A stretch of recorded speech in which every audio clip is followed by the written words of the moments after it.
Hello, everyone. Welcome to the Anarcho-Biblicalist Book Club. I am joined, as always, by my good friend Juan. How you doing today? Hey, I'm doing good. Hey, Jordan, you want to hear about my weekend a bit? I think you'll find it interesting. Yes, I do, actually. Okay, so every once in a while I go to garage sales in the more Indiana parts of Indiana. The parts where there's all white people, I mean. Of course. I do that because I subscribe to the fashion called garage core. You know, white girls have cottage core. And goblin core. Me, a poor Latino. Yeah, that too. Me, a poor Latino, got that garage core going on. Of course. And what's really funny is that about maybe 4 dozen houses I visited, only 1 dozen of them had books, and all but one of them all had books that were either A, the Bible, or B, books about the Bible. I even found a book that came with a CD that's titled, and I kid you not, The Bible Narrated by James Earl Jones. Oh my god. Those who don't know, Holy is shit. the voice of Darth Vader. Oh my god. Wait, and you didn't buy it? Well, I don't got a CD player. What year is it? Fuck, Where the man. fuck am I gonna get a CD player? I'd make a CD player to listen to that shit. You know what? I probably should have bought it just for the sake of owning something so rare. You know? Dude, we could have had fucking James Earl Jones bits edited in here so he's reading the Bible instead of me. Ah, god damn it, I'm a fucking idiot. No. I should have done that. That's gonna be our white whale now, though. I was more so absorbing that, like, all these books were fucking Catholic. Mm-hmm. And, you know, that reminds me of, because that's where you're from. This type of area. This white, man. Suburban Catholic area. Yeah. So, you know, worlds collide. Yeah, absolutely. On the very few days I leave my little colored corner of Indiana into the, what we call it. You go to my homeland. The fucking mostly white ethno state of Indiana. The parts of Indiana that I am really nervous to go to. Even more so than when I go to downtown Chicago. Not even downtown, just anywhere in Chicago, really. Like, I know I have a way greater chance of dying in Chicago just from driving around. Mm-hmm. But, like, I'm scared to fucking go anywhere outside Northwest Indiana, dude. Damn. Too many Confederate flags. No, I get it. So, a couple of disclaimers before we really get into things. As always, Juan and I are not biblical scholars. We will get into some light scholarship, but you should take everything we say with a grain of salt, even me. And the Bible is a fucked up book. And basically every content warning that can apply applies here. Especially this episode really gets into some of the weird shit. So, heads up on that. Now, Juan, what do you remember from our last episode? Can you recap for me? Well, the Bible retconned itself immediately. True. It's like, oh shit, sorry, that was a mistake. Yep. God kind of just stole Adam's rib from right under his nose. The organ harvesting part did occur. This is true. Fucking Carl from the Red Sea just sprinkled in his sexual view at the end of it. Wait, I don't remember that part. What was that again? Well, because it was the story, and then out of nowhere comes out the part because Adam and Eve were wife and husband. Oh yeah, they got kink shamed by their knowledge of good and evil. That's right. Yeah, there you go. They got kingship. Yeah, that happened. And SCP-001 now guards the Garden of Eden, which stands over Armenia. That's so, true. You know, that's what I remember from it. I'd say you're right. We got Creation Story 1, Creation Story 2, the Squeakquel. We ended with Adam and Eve being kicked out of Armenia and the giant angel with a flaming sword guarding the entrance. So now, this episode's going to be all about the early humans, what the first humans were really up to. We're basically going to go up to Noah. Are you ready, Juan? I'm ready to Oonga Boonga my way to Noah. Yeah. And Oonga Boonga we will. Alright, I'll hit you with the first verses. Now the man knew his wife, and she conceived and bore Cain, saying, I have produced a man with the help of the Lord. Next she bore his brother Abel. Now Abel was a keeper of sheep, and Cain a tiller of the ground.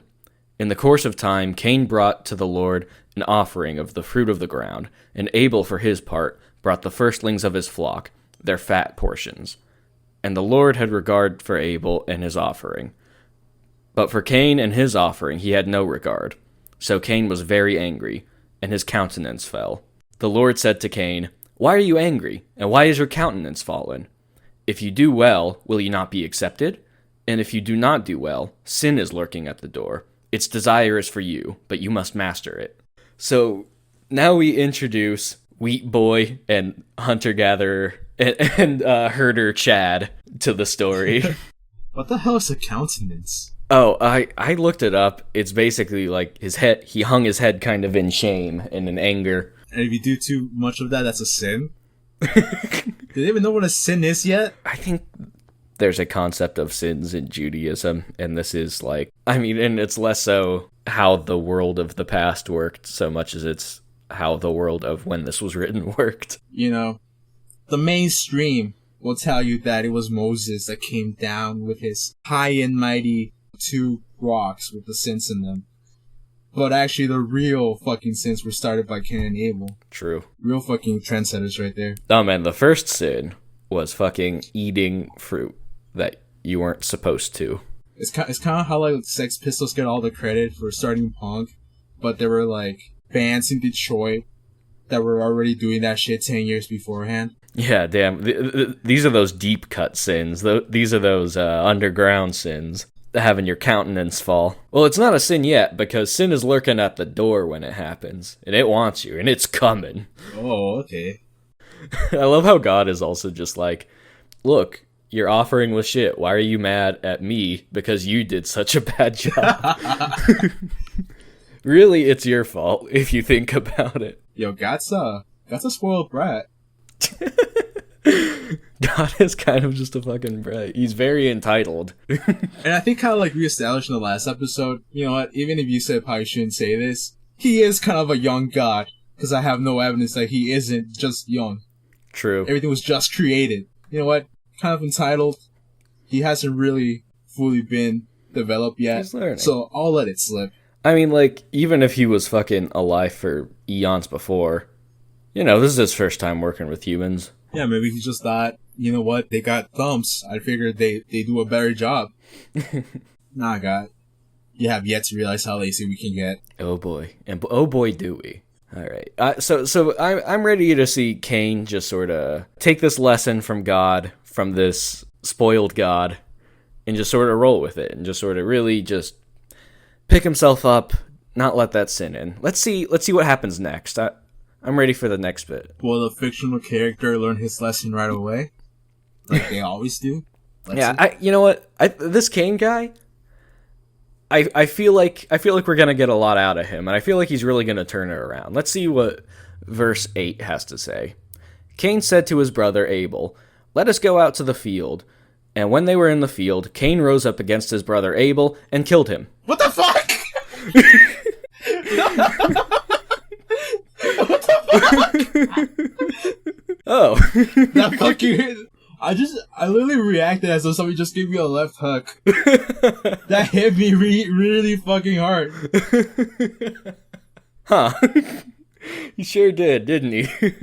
Okay, go on. Then the Lord said to Cain, "Where's your brother Abel?" He said, "I do not know. Am I my brother's keeper?" And the Lord said, "What have you done?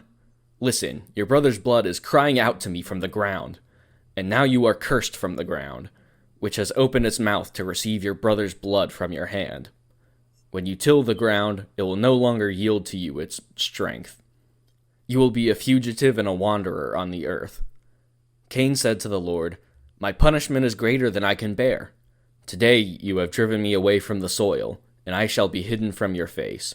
I shall be a fugitive and a wanderer on the earth, and anyone who meets me may kill me." Then the Lord said to him, "Not so. Whoever kills Cain will suffer a 7-fold vengeance." And the Lord put a mark on Cain, so that no one who came upon him would kill him. Then Cain went away from the presence of the Lord, and settled in the land of Nod, east of Eden. That was already metal, the way it was written. Yeah, very metal. But literally, God's punishment to Cain for killing Abel is immortality. At the very least, never to be murdered. Okay. I don't know if he's immortal, but he will be avenged 7-fold, if you will. Which, yeah, is where that comes from. I don't like that, Ben, so I never asked where it came from. Ah, gotcha. Understandable, have a good day. Oh my god. Humanity literally just got like a break from disobeying God, and then a moment God turns his face away, they just start killing each other. Which is the most realistic part of this book. They're already on fucking thin ice from the fruit eating. Like, I feel like you got a lighter sentence from this than from fucking eating some fruit. In God's book, it looks like murder is not as serious as eating of the tree of the knowledge of good and evil, basically. I feel like God's American in that way. Damn. Because, like, oh, you kind of said this bad thing about these people. Shame on you, and we will kick you out of the country for 20 years. Who's Charlie Chaplin? Mm-hmm. You say a bad thing about a president, you're banished for 20 years. But if you go kill some just random people out in the middle of Vietnam or Afghanistan, that's murder is okay, but looting, that's a death sentence. Yeah, American Sniper. In his memoir, he wrote that when Hurricane Katrina hit, he stationed himself outside of New Orleans and just started shooting whoever went into a store and stole some stuff. While the hurricane was still on and the floods were still going on. And people were praising him for just randomly shooting people that were, probably in fear of their lives. But, they stole something from Walmart, so that's a death sentence. But him just killing people, that's all good, man. Good job. Yeah, the more I learn about Hurricane Katrina, the more I fucking sympathize with Kanye West in that one clip with Mike Myers. George Bush don't care about black people. George Bush sure didn't care about black people. Alright, that's Kanye West 1, George Bush 0. Alright, next verse.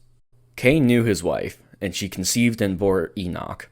And he built a city and named it Enoch after his son Enoch. To Enoch was born Arad, and Arad was the father of Mehujael.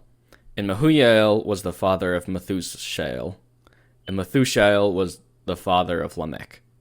Lamech took 2 wives. The name of one was Adah, and the name of the other was Zillah. Adah bore Jabal. He was the ancestor of those who live in tents and have livestock. His brother's name was Jabal. He was the ancestor of all who play the lyre and pipe. Zillah bore Tubal-Cain, who made all kinds of bronze and iron tools. The sister of Tubal-Cain was Naamah. Now, usually I'm going to plan on skipping lineages. I do this, scripting this episode, I've already, skipped, 5 lineages or something. But this one tickled me, just because those who live in tents and those who play the lyre and the pipe are all just descendants of this person, of these people now. Yo, Jubal is my man. I play lyre and pipe. Dude, you're fucking Jubal reincarnated. And I also play pipe. Ooh, he means drugs. Shit, it does. Fuck. Well, I'll do that too, for a price. Donate to my OnlyFans if you want to see me do crack cocaine. Oh shit, I was wondering what you were thinking there, what you were going for. So, what's the importance of this to the Bible? Why do I care what these lineages are? Oh, I sure don't. Because before this, it was written like a very storytelling way. And then it got to some really dry academic text here. Yeah, there's a lot of lineage in this. Lineages are generally important to the Bible just because certain people's lineages turn out to be important sometimes. I come at this from a Catholic background. Basically, something that was important for legitimizing Jesus in the eyes of, tradition. Basically, more than one gospel has a lineage of Jesus going back all the way to Adam. And so it just sort of, traces down these, there's videos and scholars who dissect the specific lineages that each one gives, and I think there's a couple of different ones. But yeah, I mean, lineages are an important way of giving legitimacy and showing how people are related, I guess. Alright, so 2 more questions. Are these lineages, are they used in the fight between who owns the Holy Land? I think... does that basis come from something else entirely? I mean, these lineages are kind of something in, Islamic versus Christian/Jewish tradition. Because, there's next episode we'll be talking about Abraham, and his 2 sons is where, in theory, Islamic and Jewish traditions sort of separate. There's a lot more to it than that, but, basically Muslims put a lot of emphasis on one of Abraham's kids, and Christians and Jews put a lot of emphasis on the other kid. Now, second question. Is the Enoch that Cain bore the same Enoch that wrote the Book of Enoch? Well, he certainly didn't write it. Is it the same figure? I think there's actually another Enoch in these fucking lineages that is the one who... Because specifically there's a line coming, or maybe I skipped it, that says like, and someone beget Enoch who walked with God. And that's the Enoch that book is from. But I don't know if it's this Enoch. If it didn't say that he walks with God, I don't think it's this Enoch. No, it doesn't. No, it I don't doesn't think say so. that. Damn, Enoch, son of Cain. I know, right? You are literally nobody. Didn't walk with God. Didn't do jack shit. Bye-bye. The lineages don't really interest me. I'm skipping more than one in this, basically. Alright, good, because I don't want to remember these. Lamech said to his wives, Adah and Zillah, hear my voice. You wives of Lamech, listen to what I say. I have killed a man for wounding me, a young man for striking me. If Cain is avenged sevenfold, truly Lamech 77-fold. Adam knew his wife again, and she bore a son and named him Seth. For she said, God has appointed for me another child instead of Abel, because Cain killed him. To Seth also a son was born, his name Enosh. At that time people began to invoke the name of the Lord. This is sort of going the way of that second story where there's just sort of little weird details in there, like the invoke the name of the Lord bit. So is this all building up to somebody killing Cain?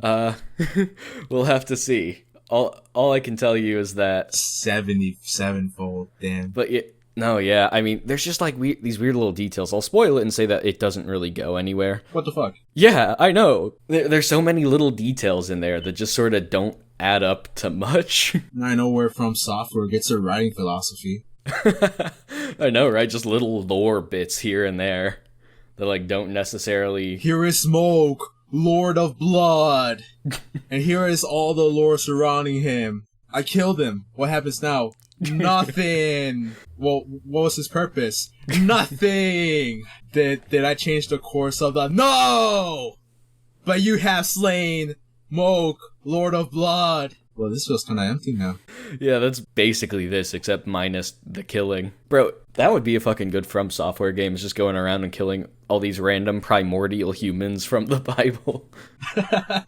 Now, you know what's funny is that for Elden Ring, From Software did hire George R.R. Martin to write the backstory, I guess. Not necessarily write the story, but the backstory from which they built the game from the ground up to. And looking back at it, it does have a lot of Christian imagery, which is really funny, because why you all waste all this money hiring George R.R. Martin, where you have just all read the Bible yourselves. No, that's what they pay him for. I mean, who's gonna read the Bible when you can pay someone else to read the Bible? Oh yeah, sure, I guess. Like us. That's the market we're trying to get into. Oh, yeah, sure, you're right. I shouldn't be judging. But yeah, I mean, there's a giant tree in Elden Ring. God's chosen in Elden Ring is in a crucified form in church to church. There's a snake that tries to tempt you to commit blasphemy. It's a lot of Christian-like stuff in there. A whole race of people that are in Exodus from their native land and have to travel back with the guidance of God. Yeah, they could have just read the Bible themselves. Yeah, shit. And so now we're posting to you From Software. Just read the Bible, make a game out of it. It would be awesome. Okay. Now we're going to skip past a little bit because there's lineages and that's boring. Basically, Adam is the father of Seth, who is the father of some other people. ... Then we get to a guy named Noah and his sons Shem, Ham, and Japheth. But this is where Enoch comes in, and the supplemental fan fiction of the Book of Enoch, because Enoch is one of those in-between people who walked with God. And also they're all living to be like 800 years old. I should mention that. Wait, so like all the children that sprang forth from, and grandchildren and blah blah blah that sprang forth from Adam are like living 800 years old? Yeah, I think Adam lives like 999 or something weird. So we're talking about just thousands of years. Yeah. Of lineage before anything really happens. You know, my bad. I was talking shit about humans, but it turns out that for the longest time they did just fine. It was just a rocky start. Yeah, damn, we've gotten back to pre-agrarian heights, but we haven't gotten back to pre-agrarian lifespans, it turns out. Shit, maybe all those pastors are right. Maybe we just need Jesus to live longer. So if there's one thing we can get from the text so far is that humans are off to a good start. But now things, according to the Bible, are starting to go downhill. God's starting to not be so happy. Because this section is titled, The Wickedness of Humans. Are you ready, Juan? Well, what a way to poison the well. Let's go. Let's go. Well, thoroughly poisoned, we will begin. When people began to multiply on the face of the ground, and daughters were born to them, the sons of God saw that they were fair, and they took wives for themselves, of all that they chose. Then the Lord said, My spirit shall not abide in mortals forever, for they are flesh. Their days shall be numbered 120 years. The Nephilim were on the earth in those days, and also afterward, when the sons of God went in the daughters of humans, who bore children to them. These were the heroes of old, warriors of renown. So this is the Bible having a normal one. Real normal verse here. They were just having harems. What the fuck? Yeah, no, this, like, Bible scholars think of this as, like, one of the weirder verses to happen. So, who are the Nephilim? Because I've heard them described as giants. I've heard them referenced in metal songs. What are they? Well, there's a very good Trey the Explainer video that I will plug for a full explanation. He basically says that they are likely like demigod heroes of old. This whole section is another allusion to the polytheistic origins of Judaism. You know, the sons of God are here, and they're, you know, having sex with humans and making babies. Oh, look, another retcon. Yeah, I know, right? But basically it's thought that the sons of God were sort of what we would think of as gods, you know, lowercase g. Yahweh might have had like a primary role in there as like a leader or as like their father, for example. So like their version of Hercules, you know, it's kind of a god. Yeah, basically demigods, yeah. But still killable. I think it's the, like, Gilgamesh is one, for example. I don't know, there's a lot to unpack in there, and I highly recommend going to watch that video, but yeah, this is just the Bible having a normal one. So this just one little paragraph just mentions the Nephilim and how they were heroes, warriors of renown.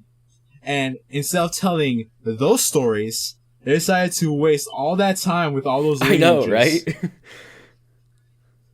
Like, what the fuck are they heroes of renown for? Tell me. Like, this is the fucking, this is like that writing tip where it's like, is this the most interesting time in your character's life? If not, why aren't we seeing that?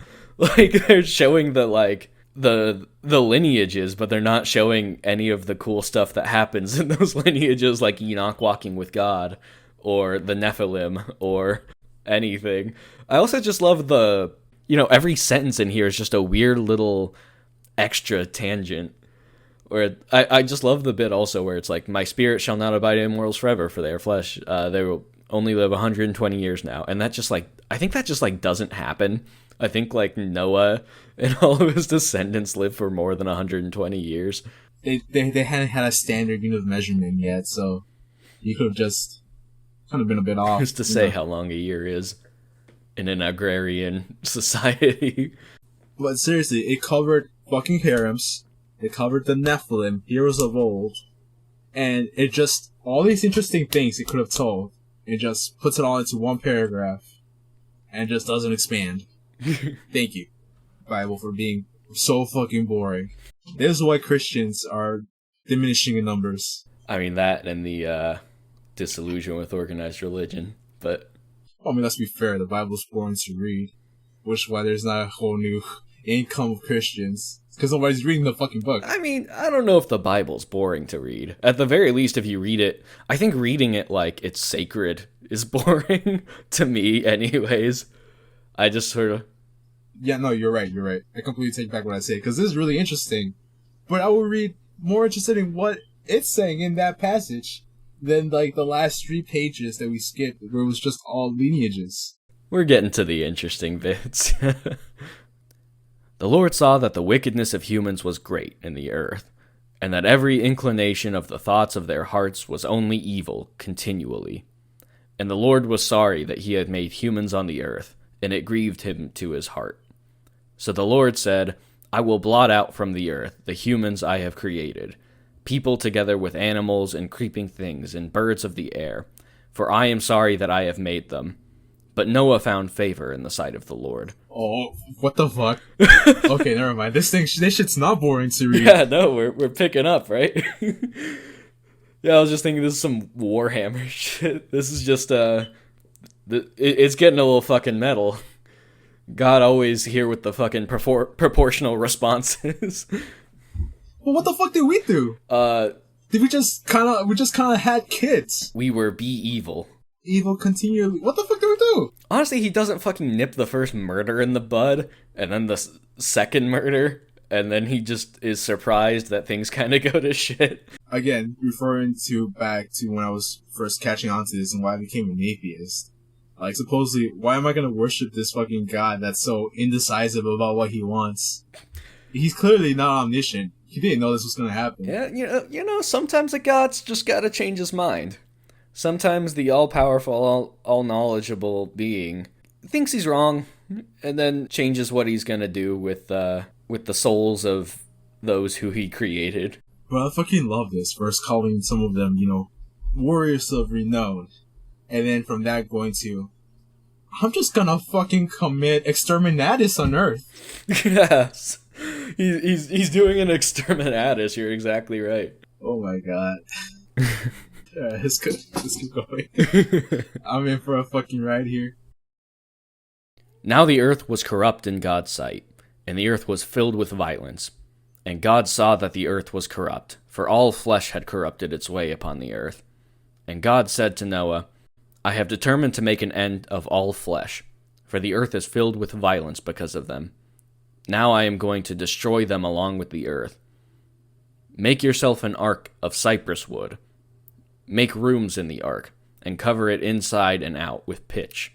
This is how you are to make it. And then he gives directions that no one but Ken Ham really cares about. It's kind of boring. I'm going to skip it. For my part, I am going to bring a flood of waters on the earth, to destroy from under heaven all flesh in which is the breath of life. Everything that is on the earth shall die. But I will establish my covenant with you, and you shall come into the ark, you, your sons, your wives, and your sons' wives with you. And of every living thing, of all flesh, you shall bring 2 of every kind into the ark, to keep them alive with you. They shall be male and female. So God says to bring food and stuff too. Noah says yes. What are you thinking of it so far? Juan, what do you think of the scheme? How do you think it's going to go? First, I want to say that there is a song called Noah by a group called the Jubilaries, which came out in the 1940s.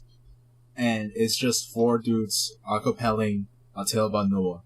But I will argue it is the first rap song. Oh, yeah? Because the lead singer goes ham on those verses. He's like fucking rhyming and has like a flow of like 90s rap. And this song was like in the 40s or 50s. Well, after the foundation was laid, then Noah began to hew and build. The ringing of the hammer cried judgment, the hewing of the saw cried sin and repent. 100 years he hammered and sawed, building the ark by the grace of God. Yeah, I just want to draw everybody's attention to that, because that song's amazing. Second of all, kind of a really complicated plan. Yeah. Put them all on a single boat. The animals that hunt, and the animals that are their prey. Okay, whatever. Yeah, he seems to have had his mind set on the flood and just sort of half-assed everything else. If you're God, right? If you're that powerful, when you like pick up something and set it aside, and then you Windex the surface and then wipe it off. No, you're right. But you're too lazy to pick it up, so I guess you get like this 120-year-old man and have the poor guy build a boat from scratch. Yeah, this sounds like he almost got talked down. Like, he's just, like, so mad. It's like, I hate these fucking humans. I'm gonna kill them all. And so it's like, how are you gonna kill them? It's like, I don't know. I'll do a flood or something. It's like, okay, what about the animals? No, I'm gonna keep the animals. How are you gonna keep the animals? What about Noah? Fine. I'll make Noah make a boat. Are you happy? We'll put all the animals on the boat. And Noah. The thing that talked down to him? Satan. God damn. the fucking devil's advocate. He's like, I don't know, man. What are you thinking? Yeah, no, and then God just keeps repeating himself in these verses. So I'm going to skip ahead a little more. In 7 days I will send rain on the earth for 40 days and 40 nights, and every living thing that I have made I will blot out from the face of the ground. And Noah did all that the Lord had commanded him. Noah was 600 years old when the flood of waters came on the earth. And Noah with his sons and his wife and his sons' wives went into the ark to escape the waters of the flood. Of clean animals and of animals that are not clean, and of birds and of everything that creeps on the ground, 2 and 2, male and female, went into the ark with Noah, as God had commanded him. And after 7 days, the waters of the flood came on the earth. Which, by the way, I always heard it as 2 of each animal, but it kind of seems like it's 2 male and 2 female. Yeah, that's what all of pop culture has instilled in me. 1 male, 1 female. You hear it's like 2 and 2. Which would make sense, I guess. Yeah, at least twice as good in terms of just, like, inbreeding problems from that. Yeah, at least you're not gonna have a bunch of, genetically disordered things walking across the earth. So that's good. Yeah. Or at least you're gonna be only half as genetically mutated. Yeah, not great still to just have 4 of each animal, but, like, at least it's better. I love how it just skipped over Noah's whole journey of making the ark, as though he just did it. Yeah, it just sort of happened. Noah put on creative mode for the boat. Yeah, Noah's living in fucking survival mode here. Alright, I skipped some more, but I liked this bit, so I kept it in. The flood continued 40 days on earth, and the waters increased and bore up the ark, and it rose high above the earth. The waters swelled and increased greatly on the earth, and the ark floated on the face of the waters. The waters swelled so mightily on the earth that all the high mountains under the whole heaven were covered. The waters swelled above the mountains, covering them 15 cubits deep, and all flesh died that moved on the earth, birds, domestic animals, wild animals, all swarming creatures that swarm on the earth, and all human beings. Everything on dry land in whose nostrils was the breath of life died.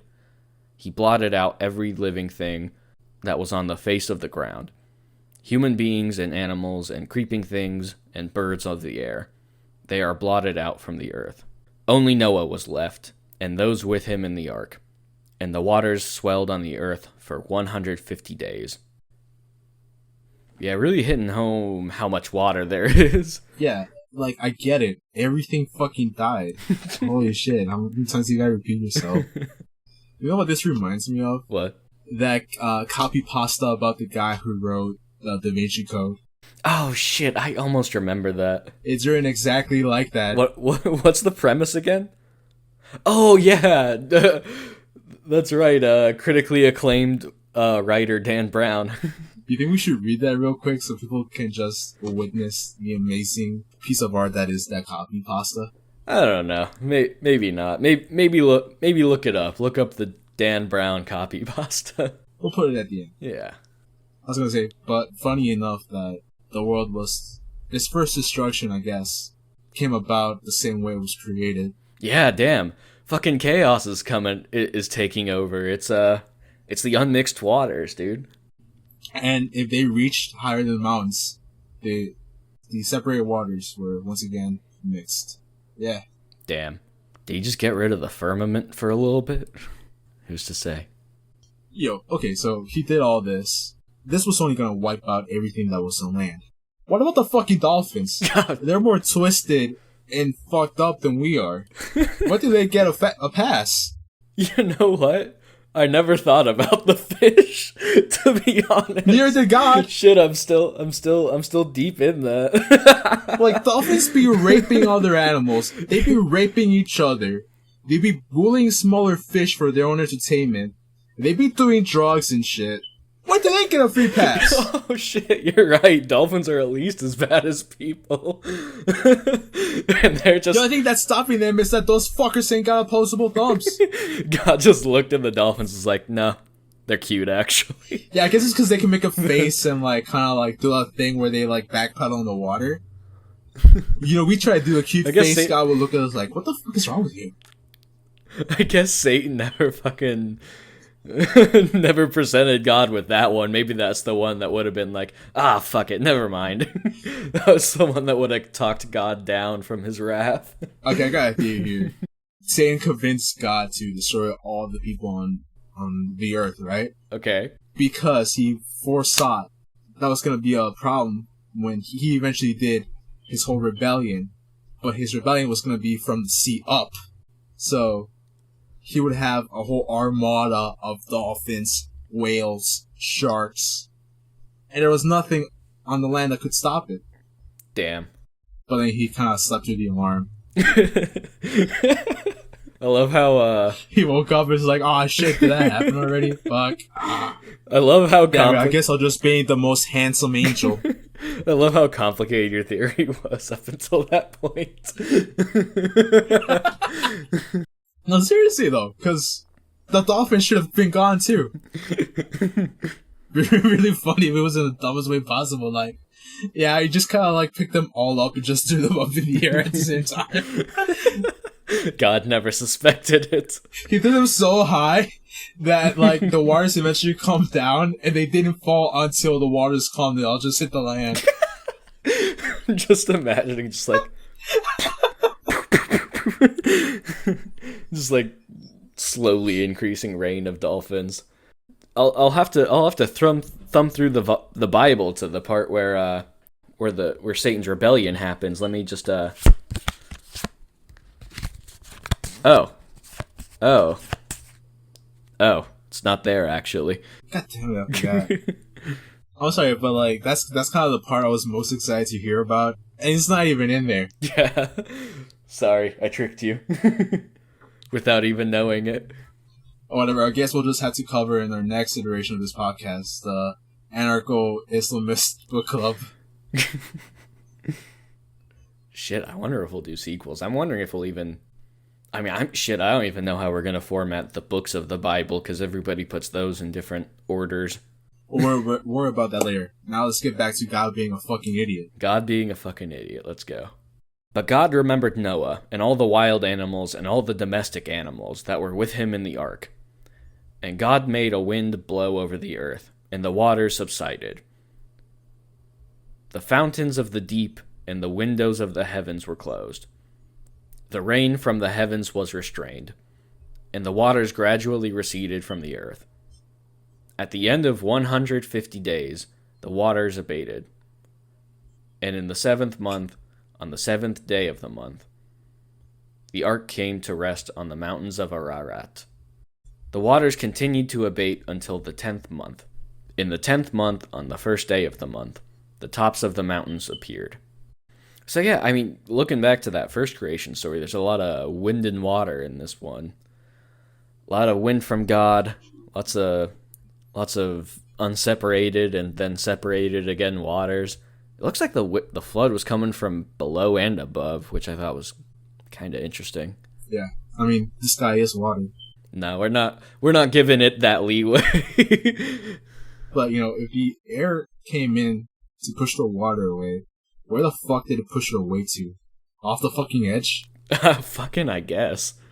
Doesn't say the Earth's round in either creation story. It just says it has a dome. Just got a firmament. That's the only thing I can think about this is like if the air just pushed the water off the ice walls. Damn, it overflowed Antarctica. By the way, speaking of two front wars, Ararat is in eastern Turkey, which low-key should be Armenia, but that's neither here nor there. So the Arctic is somewhere in Turkey. I like to think.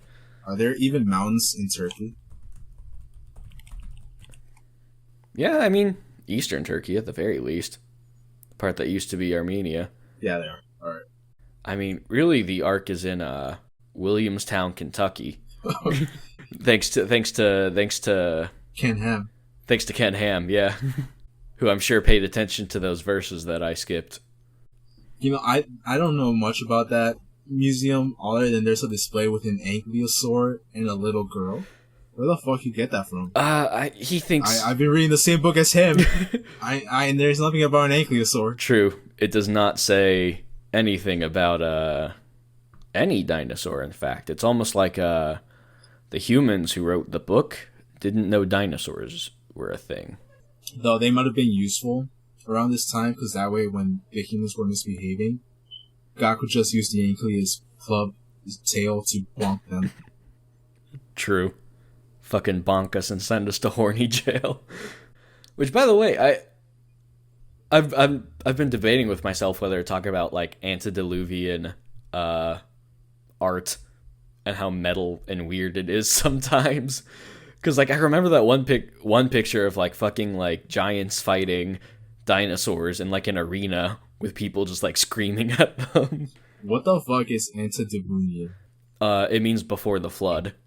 Like, antes del deluge. Wait, so there's people that claim that, like, giant humans were fighting dinosaurs? Yeah. I probably. I think so. At the very least, they propose it as a plausible, real past, which is... Well, no wonder they're warriors of renown. They fought fucking dinosaurs. Yeah, man. Fucking Gilgamesh versus a... T-Rex? Fucking... A T-Rex, yeah. Well... Gilgamesh would have definitely won a boxing fight in that. True. He's got the fucking reach on the T-Rex, that's why he wins. At the end of 40 days, Noah opened the window of the ark that he had made, and sent out the raven, and it went to and fro until the waters were dried up from the earth. Then he sent out the dove from him, to see if the waters had subsided from the face of the ground. But the dove found no place to set its foot, and it returned to him to the ark. For the waters were still on the face of the whole earth. So he put out his hand and took it, and brought it into the ark with him. He waited another 7 days, and again sent out the dove from the ark. And the dove came back to him in the evening. And there in its beak was a freshly plucked olive leaf. So Noah knew that the waters had subsided from the earth. Then he waited another 7 days, and sent out the dove, and it did not return to him anymore. And I think the big unsung hero of the story is the raven. Everybody forgets the raven. I never hear about the raven, but he fucking went first. The raven went cracking up the flooded earth. Rap, rap, what's that? It's the raven upon the flooded earth. What? That's The Raven by Edgar Allan Poe. Yeah? Oh, The Crow? Shit, I forget. Maybe I just didn't recognize those specific ones, but I know it's about... I read it at one point. I know it's about, like, a raven coming and speaking to a man and saying nevermore every time. I fucked up the poem anyway, so it doesn't matter. Damn. Quoth the raven. Damn, I never get any credit in the fucking Bible. Everyone just loves the dove instead of me. So it will show up in the Bible nevermore. Damn. He showed up in the Bible nevermore. So is there, like, a significance of the olive leaf? Or is it just like, oh, hey, there's plants. You can go down now. There might be. Honestly, if there is, I don't particularly know. I mean, I know, like, in general, the olive branch is sort of a symbol of peace. Oh, yeah, that's why I think I had a tip of my tongue. Yeah, I don't know if it's a thing of showing that there is peace on the earth because of genocide. Well, all the violent humans are dead, so there has to be. Yeah, there's dolphins, though. I guess the dolphins aren't above the earth anymore, so it's returning to a peaceful state. But also, how did the olives not die? Why did plants still exist? Any plant that isn't seaweed. Much to think about. Maybe they just weren't being violent, so they survived the flood. Huh. Did the flood only kill things that were violent? I feel like all the dolphins would have died then. Well, that was the whole point of it, right? Yeah, well, we just both established that God doesn't fucking think about the dolphins. True, but I also thought it was just a flood to kill anything, and he just made sure that the things that weren't violent were on the ark. Those trees must be really dropping some mean olives then. Yeah, shit, it was just like a fucking... What? How many days was that? Like fucking 150 or something? At least. I mean, yeah, that was enough time for, like, all the trees to drown. But maybe not their seed. Yeah, maybe. Who's to say? In the 601st year. Wait, hold up. Did I just read that one? Yeah, it says in the 601st year. What does that mean? The first 600 years? The first year of the 600 years? I think it might be Noah's lifespan. I think it might be like Noah's 601st year. Oh, okay. I could be wrong, but that's what I assumed just because I saw some number similar to that at one point. In the 601st year, in the first month, on the first day of the month, the waters were dried up from the earth, and Noah removed the covering of the ark, and looked and saw that the face of the ground was drying. In the second month, on the 27th day of the month, the earth was dry. Then God said to Noah, "Go out of the ark, you and your wife and your sons wives with you. Bring out with you every living thing that is with you of all flesh, birds and animals, and every creeping thing that creeps on the earth, so that they may abound on the earth and be fruitful and multiply on the earth." So Noah went out with his sons and his wife and his sons' wives, and every animal, every creeping thing, and every bird, everything that moves on the earth, went out of the ark by families. And they all took, like, a very happy little stroll through the fields of just rotten, bloated corpses. Yeah, that's fucking waterlogged corpses at that point, like half decayed probably. It's a big oof. Then Noah built an altar to the Lord, and took of every clean animal and of every clean bird, and offered burnt offerings on the altar. And when the Lord smelled the pleasing odor, the Lord said in his heart, "I will never again curse the ground because of humans, for the inclination of the human heart is evil from youth. Nor will I ever again destroy every living creature as I have done. And as long as the earth endures, seed time and harvest, cold and heat, summer and winter, day and night shall not cease." So he pinky promises never to do it again. All because of a perfume? He likes smells. Wow. Even if it takes like 20% of the population of the clean animals. Wait, holy shit, it did! I assume they maybe had like kids in the meantime, but like that's like a sizable chunk. Holy shit, that's the most complicated crafting recipe ever. And to clarify for those who don't know with like the clean and unclean, like that's basically referring to the idea of like kosher and non-kosher foods. Basically, there are certain animals you're supposed to eat and not eat in the religion of Judaism, and also like more specific things from there, which I think it gets to. That's kind of a funny way of putting it. How do you mean? Like, it's almost kink shaming in a way. Oh shit. Because if I remember correctly, it said you could only eat like the green plants, and so like if you just pick up a red apple and eat it, it's gonna be like, nah, that's sturdy, filthy.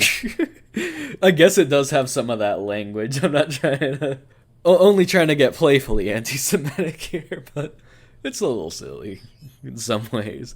Well, the Bible is a silly book, so let's continue. It's a silly book. God blessed Noah and his sons and said to them, "Be fruitful and multiply and fill the earth." There we go again! The fear and dread. Yet more. Again, I am given the permission of God to go and start my mole man race. Oh shit. You're right. They didn't even understand. How could they not have understood? It's really fucked up if you think about it. Why did these ancient people did not read this in English and and notice that it meant literally fill the earth? Fill every little bit all inside the earth. They need to.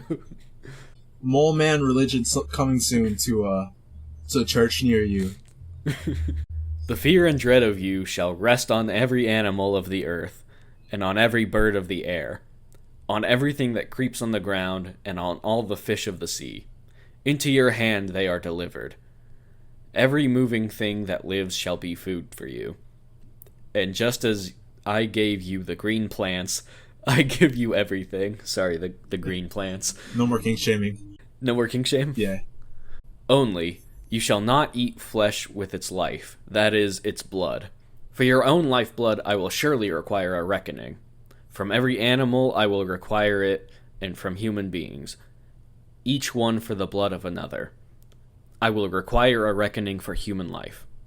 Whoever sheds the blood of a human, by a human shall that person's blood be shed. For in his own image God makes humans. And you, be fruitful and multiply, abound on the earth, and have dominion over it. So that's more kosher stuff in terms of, like, not eating blood.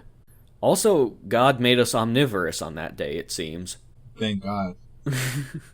Yeah. Because that way it'd be really hard to be Mexican if I weren't omnivorous. You need both for that diet. Yeah, he also inscribed the death penalty in every human heart. Did he just kind of forget that he made humans in his own image when Cain killed Abel? And when he killed all of the other humans? God has dementia and is self-hating. Okay. Yeah, no, humans were... He wasn't feeling that humans were as important before. But now they're sacred. And anything that gets its blood shed... I mean, here's the thing. No blood was shed previously. Well, probably with Abel, but not with the flood, because everyone just drowned and got turned into bloated water corpses. No, he saw hippy deepy and shit. Look, he's turned over a new leaf. That's what he already said. He promised he wouldn't do it again. And in fact, he's about to promise it a little more, which we will get into now. This is the mentality of born-again Christians that were, like, in jail for 40 years for murder. It's like, yeah, I mean, I was living a life of violence. Like, now I'm all peace and love. Which, like... I mean, good for you, but... Dude. Yeah. Then God said to Noah and his sons with him, I am establishing my covenant with you and your descendants after you, and with every living creature that is with you, the birds, the domestic animals, and every animal of the earth with you, as many as came out of the ark. I establish my covenant with you, that never again shall all flesh be cut off by the waters of a flood, and never again shall there be a flood to destroy the earth. God said, This is the sign of the covenant that I make between me and you, and every living creature that is with you, for all future generations. I have set my bow in the clouds, and it shall be a sign of the covenant between me and the earth. When the bow is in the clouds, I will see it and remember the everlasting covenant between God and every living creature of all flesh that is on the earth. God said to Noah, This is the sign of the covenant that I have established between me and all flesh that is on the earth. Is the bow supposed to be a rainbow? I think so. I like to think of it as his people hunting bow, though. But yeah, he's done with his people hunting. He's done with genocides of all of humanity. He's not going to kill all of humanity with a flood ever again. What the fuck is global warming then? True. Well, I don't see any giant hunting bows in the sky, so I guess he's not going to remember anytime soon. He can remember. Also, fuck Indiana Jones for making me think the Ark of the Covenant was like a chest. Oh, it still is. It still is. We're getting to that. Wait, what? Yeah, that's a like Exodus, but we get to that. This is an ark that precedes a covenant, but there is an Ark of the Covenant that is different than that. And third of all, okay, so I'm just gonna assume that the bow it's talking about here is a rainbow. Okay. Yeah, I think most people do, and I think it's even implied in the text. So I'm good with that interpretation. So does that mean light reflection did just not exist before this? Is that why the moon needed to be its own light source? We can only assume. I think there's no better assumption from the text. But yeah, no, light diffraction sure didn't exist. Astronomy would have been impossible. I guess sightseeing would have been impossible. True. Bro, that's why the world was black and white before. There was only light or not light. Now it's separated into different wavelengths. So, now we are done with what people generally think of as the story of Noah. What'd you think so far? What'd you think of it? God really out here giving out 40k Inquisitor vibes.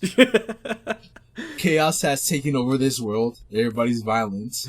So he's let me just blow it the fuck up. all right.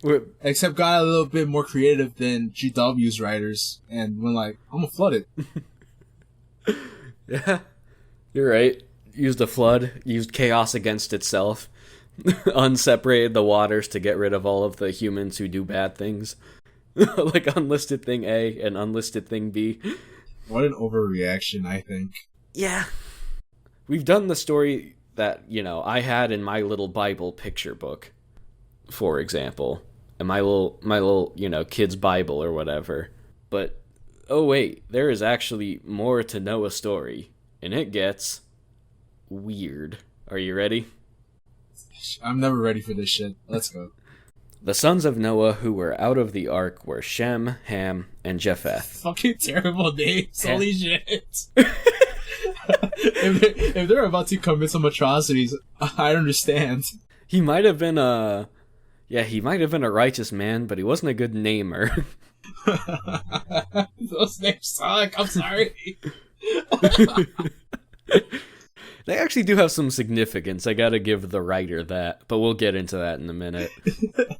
So he's got 3 sons, Shem, Ham, and Japheth. And now I'm gonna start reading again. Ham was the father of Canaan. These 3 were the sons of Noah, and from these the whole earth was peopled. Noah, a man of the soil, was the first to plant a vineyard. He drank some of the wine and became drunk, and he lay uncovered in his tent. And Ham, the father of Canaan, saw the nakedness of his father, and told his 2 brothers outside. Then Shem and Japheth took a garment, laid it on both their shoulders, and walked backward, and covered the nakedness of their father. Their faces were turned away, and they did not see their father's nakedness. So, yeah. You ever heard this story, Juan? This story in the Bible? I was about to be scared that this was the story where, like, I'm not sure who it is, but there's somebody just passed out. I think they were just knocked out violently in a cave, and then his daughters raped him. Oh, that's a little later in Genesis, actually. That might even be our next episode, depending on the length. But so far, I mean, this is weird. Like, we know nakedness is some sort of evil. And true. There's like, we better just kind of cover him up. Make sure God doesn't see anything. Yeah, you know what? There's a lot of discourse about what that means. We'll get into it more in a second. But we will have to consider the kink shaming angle and the nakedness is evil. But let's keep going. When Noah awoke from his wine and knew what his youngest son had done to him, he said, "Cursed be Canaan. Lowest of slaves shall he be to his brothers." He also said, "Blessed by the Lord my God be Shem, and let Canaan be his slave. May God make space for Japheth, and let him live in the tents of Shem, and let Canaan be his slave." What the fuck? After the flood, Noah lived 350 years. All the days of Noah were 950 years, and he died. Oh, okay. such uneventfulness for a death. Yeah, so there's a lot to unpack with that. You're absolutely right. So we were just done with humanity being violent, and then he just, right away, creates slavery. I know, right? So, I'd heard a lot of this discourse before, but I just glanced to the Wikipedia page to refresh my memory. There's a lot of discourse about what seeing his nakedness is all about, and like why he got so mad. Some commenters have thought that it's possibly euphemistic. As we said, they haven't exactly considered the kink shame angle and how important nakedness seems to be so far. Canon, you kink shame me? You are cursed. You are condemned to slavery. You and your fucking ancestors. If you will not let a man just have his wanger out while he's drunk, then you shall now be allowed to do anything at all. No, he wasn't letting him. he wasn't mad at the people who covered him up. He was mad at the kid who looked. He was mad at his son who looked at him being naked, and that's not okay. You know what? Again, maybe he's just mad for Cain being a little snitch. Say again. It's like, oh, you just went and told everybody about my dick pic. Fuck you. Fucking Ham was the second rat. Adam was the first. So yeah, no, there's a lot of like people have thought about like all of the things that it could be. The fact that he's naked leads to a lot of like people thinking that it was something sexual or something like castratory, which like apparently lines up with a lot of like I think like Indo-European traditions about like myths of castration, but I think like in addition to like how weird that is, you know, there's the slavery, as you said, and like this verse specifically, like these verses specifically were used to like justify historical slavery. There's a lot in this. Basically, medieval and classical people just go around and just be like, "Hey, Bobby, psych, ha! Now you're my slave." Oh, showing them their dicks, you mean? No, it was actually it was actually used more so like in the basically the slavery you and I as people living in America have learned about, because like basically Noah's got 3 sons, and a lot of scholars generally say that they're allegories for the 3 continents, Ham being Africa and like some of the Canaan area, Shem being Asia, you know, which is where we get the root word Semitic actually, and Japheth being Europe. And so Ham, being the one who was cursed to slavery, was used as a biblical justification for transatlantic slavery. But that interpretation is like rather recent with that, right? Like it wasn't like 1,000-year-old thing that they later used. It was just something they came up while they were doing that. It was a way to fucking... That's a stretch, I feel like. Basically, they got the mental gymnastics going, basically. It's like, oh, how can we enslave Christians? Oh, let's find some reasons. But yeah, I mean, sort of a weird and dark little epilogue to Noah's story that's in every like children's summary of the Bible. So wait, so again, you said that this kind of alludes to like something with castration. So what's the allegory here, that fucking Canaan saw it and then like he castrated Noah? Or so I don't know why it says Canaan specifically later. It looks like it's Ham who's actually doing it. Canaan is the son of Ham, though. Yeah. So Canaan told them, and like what I'm imagining is that laying the blanket over him is the same as castration. In which case, why is he mad at Canaan? Just for being a little snitch? Or I think Canaan had nothing to do with it. I think just like the biblical authors. No, Ham saw it. Yeah, Ham saw it, and Ham told his brothers. Shem and Japheth took the garment. Yeah. And laid it on both their shoulders. And so he's... I don't get this. So, yeah, no, it's really weird. I get that. So, Ham saw that Noah was naked and was like, look at this stupid asshole, to his brothers. And Shem and Japheth did the right thing, I guess, and covered him up without looking at him. Noah woke up and figured out what happened and cursed Ham and his descendants to slavery. Specifically Canaan, which I think makes sense because the Canaanites later become like a big adversary of the Israelites, basically. So I think if you're looking at it like in a more historical context, that's probably what makes more sense to me, is saying that specifically it's Canaan, but like, you know, the slavers of later times took it to mean just people from Africa, the descendants of Ham, rather than Canaan. So were there like 2 groups of people, and the Canaanites were one, and the person who wrote this belonged to the other troop, those anti-Canaanite, and just wrote that in there to curse the Canaanites? I mean, whether or not he just made that up and wrote it in there, or if that is an older story that for which that was basically the justification, like a way to justify Israelite supremacy over Canaanites. Either way, it's looking at it with like some historical context. That seems to be what it's an allegory for, what it's a justification for. Yeah, that with that historical context, that makes way much more sense to me than everything else we were just explaining. Yeah. Because I get how that would translate to this. Yeah. But yeah, it's the Bible having a normal one yet again. I'm going to skip over some more genealogy, even if we miss out on Nimrod and stuff, but it basically goes over how the descendants of each of those guys shares the names, strangely enough, with different nations in Africa, Asia, and Europe, or at least, different like people groups or entities in some kind, as the Israelites probably writing this saw it. Recommend it. There's a guy named Nimrod? Yeah. It's a bit of a tangent, but Nimrod was a great hunter. And at one point, Bugs Bunny sarcastically calls Elmer Fudd Nimrod. And so now it's an insult.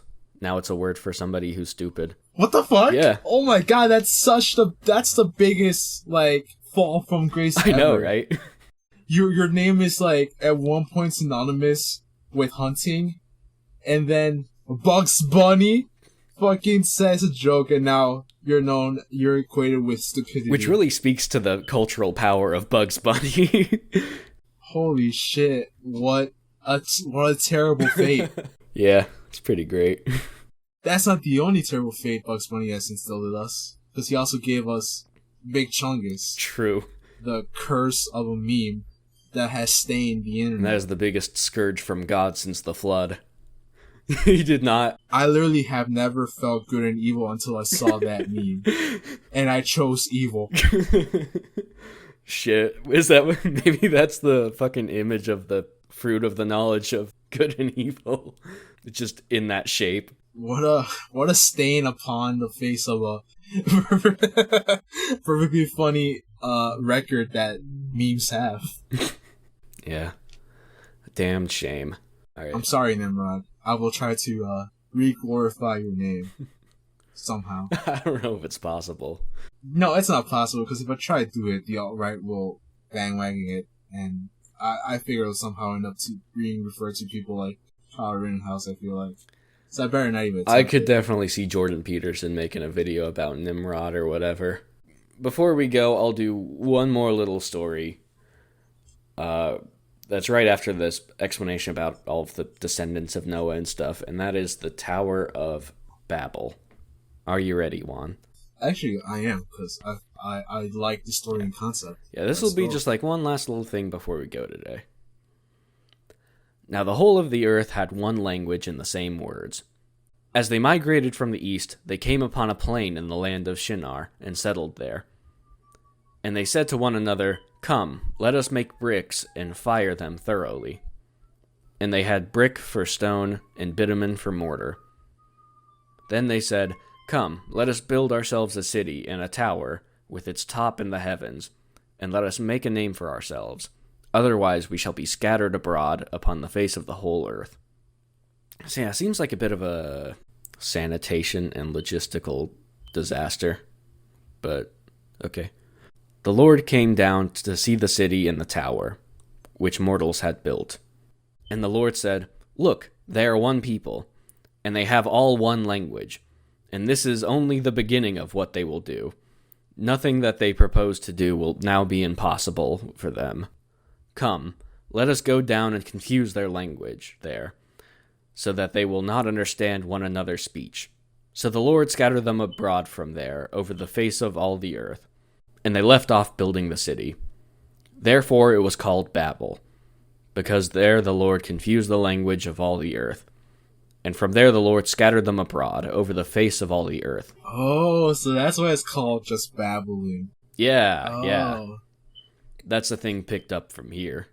So, literally, there were all these cheery-eyed people that were just like, we're gonna go build big buildings, because we can, and we should. And God said, And then, I guess they reached the sky limit, and God disabled chat.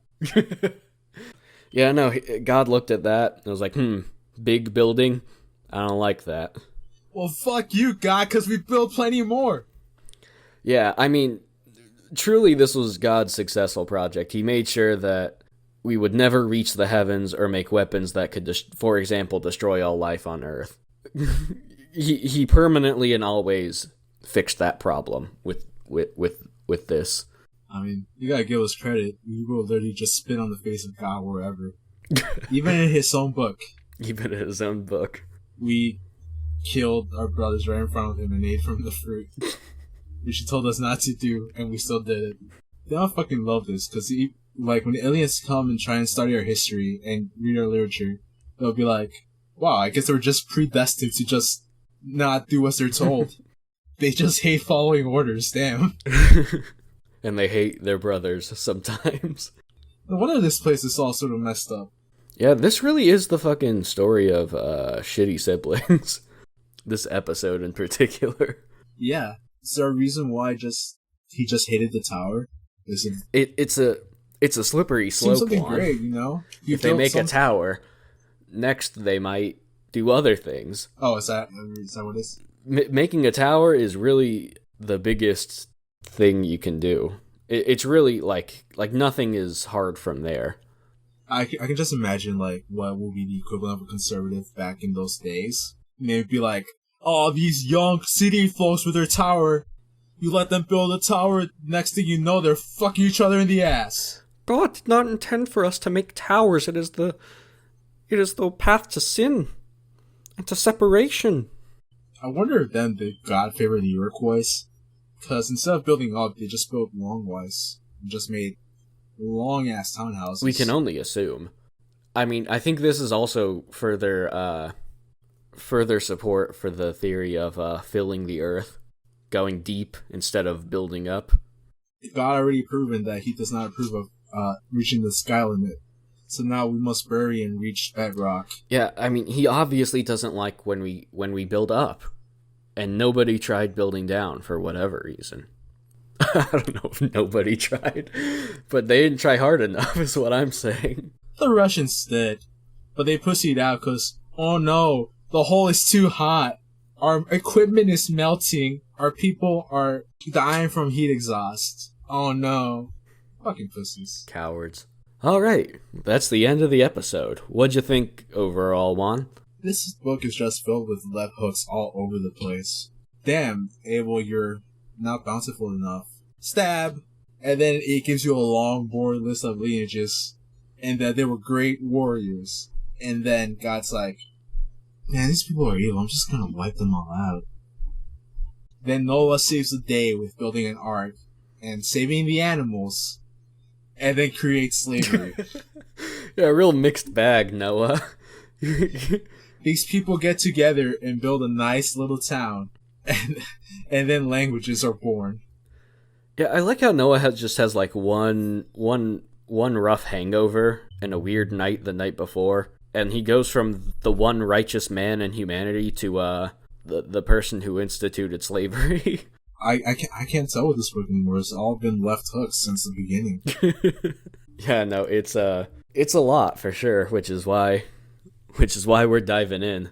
So after this, there's a few verses with some more genealogy, starting with Shem, and it gets like human lifespans get shorter and shorter over time in it.